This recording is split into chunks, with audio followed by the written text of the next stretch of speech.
So I just noticed that I was just going into live commentary even when I wasn't recording, like in this egg chart. So for the heck of it, I think I'm gonna do a live reaction to the new egg pools in Pokemon Go. And who knows, if I can find somewhere to put it in that's appropriate, that's fine. If not, like maybe I'll just make it a bonus video sometime. It just seems to be entertaining for some reason. Maybe just because I feel so desperate to make content after just feeling like I spent so much time working on Christmas wrapping and recording a podcast without having any progress. Something small should make me feel a little better. So, 2 kilometer egg is actually looking pretty good. I like how everything's either a shiny, a Piplup, or a Gen 5 Pokemon.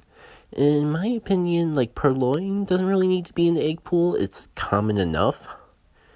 Especially because they took out Pidove, which between the two, I actually would think Pidove is more useful than Purloin. Part of that is because we have a legendary raid boss in the current rotation that's double weak to flying. Part of it is I think I remember it being fairly decently up in the egg part.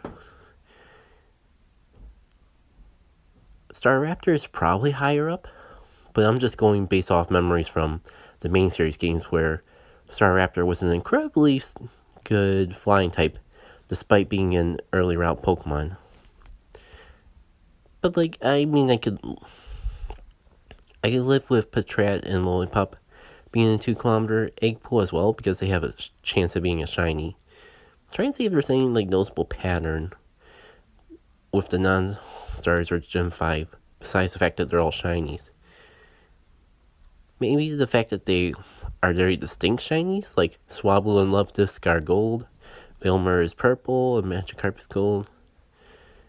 Wilmer or Swablu also require a lot of candy, so I can imagine players that have, especially if they picked up the game within the past year, really be starving to try to get as much candy for those two as they can. 5 kilometer egg pool is interesting. There's a 5K and a 5K regional? I think I'm gonna have to look more into this. Like, are they two separate eggs? Or is it just the fact that regionals are still hatching out of the 5 kilometer eggs and they list them out because you can only get your local regional? I guess before I go a bit deeper into the regional, I want to look a bit more at this normal 5K pool. Keep in mind, like 5K pools, I'm more okay with it not being the most exciting thing in the world. It is nice that like a lot of the less desirable things in it have a shiny chance. Like I can get down with this whole first row just because of the shiny chance alone. Eevee is fine. Skarmory is nice for PvP. Gligar, well, it has a shiny form, and you may need the candies for Sinnoh evolution. Carvania, nice to have the fossil Pokemon in here. Maybe we could like squeeze in a couple other fight. Maybe there's room for Kabuto and Aldermite, but at the same time, we don't want a big problem we had in the past with egg pools that became way too oversaturated, and I am actually really happy with the size of these egg pools. Burmy's an interesting choice to throw in there, but I wonder if like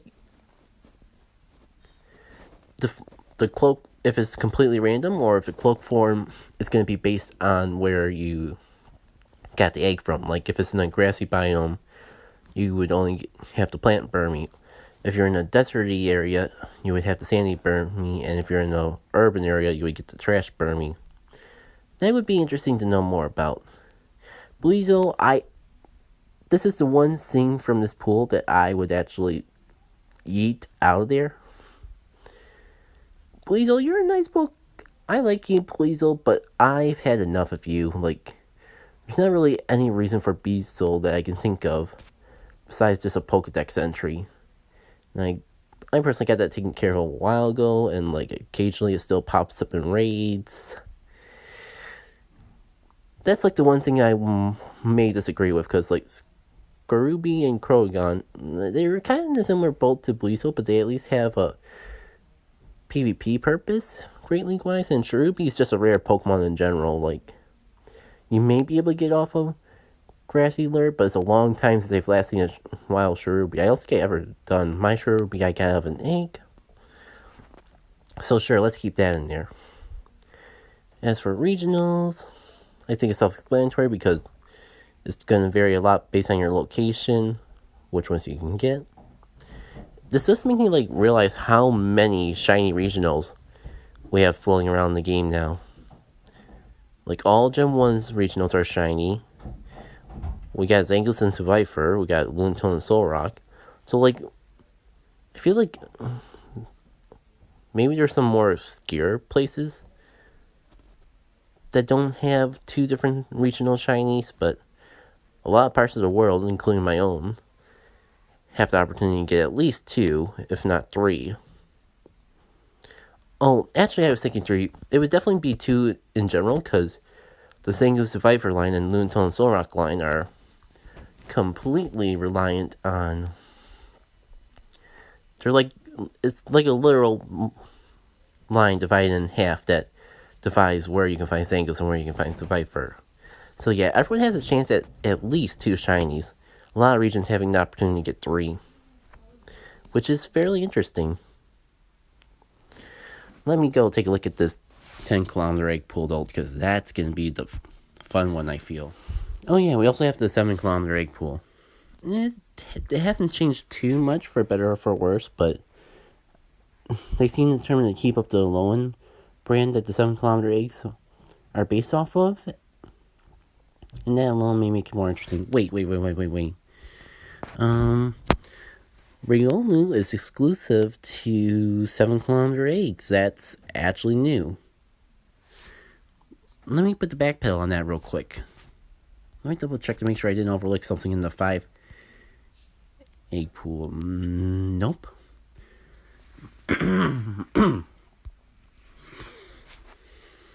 Riolu is now exclusively a 7-kilometer egg Pokemon. It might have been that way for a while, because I know, like, it's been in Adventure Sync eggs for 10 kilometers, so that might be what's throwing me off. Chingling, I think, is that way too. I think they've gotten a lot better in just, like,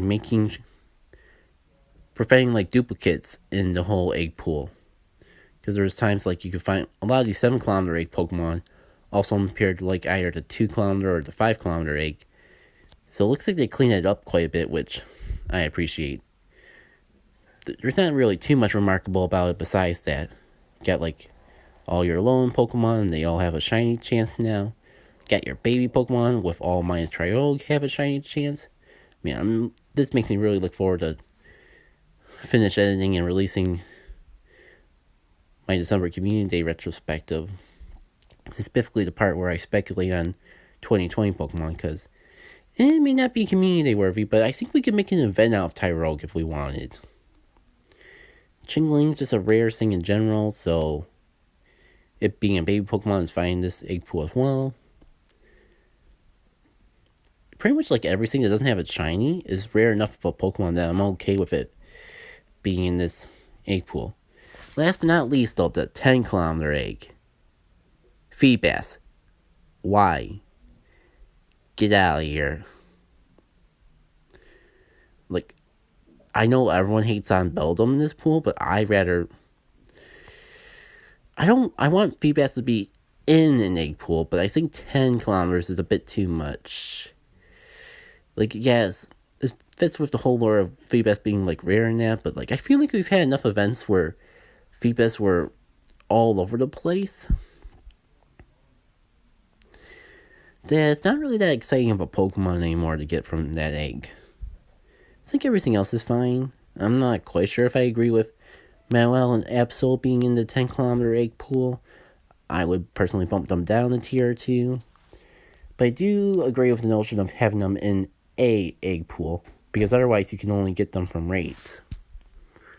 And not everyone will have access to raids.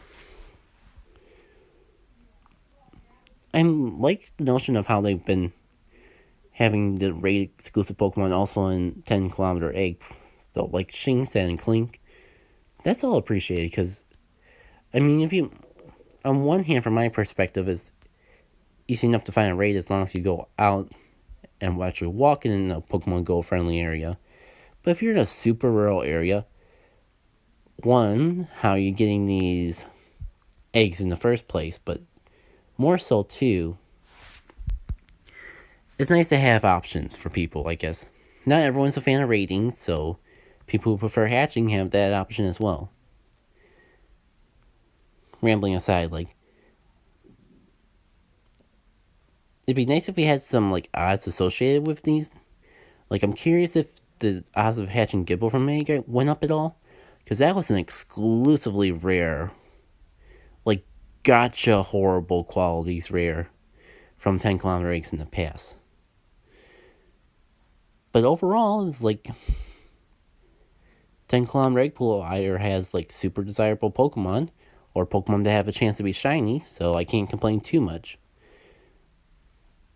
They're all exclusively Gem 5s or fossil Pokemon. I could see some people going like Y Shieldon, because Krangnos is a really good rock type, actually technically outclasses Triantar and pure DPS, which a lot of people used for deciding what Pokemon performs best in a raid situation.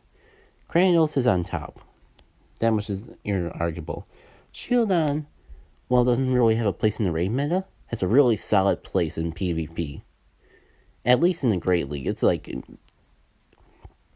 its bulk and typing and move pool make it a really amazing Pokemon for Great League. The only downside, like, part of what makes it so great is the fact that it maxes out under 1500 CP, so it takes a lot of Stardust and candy to power it up.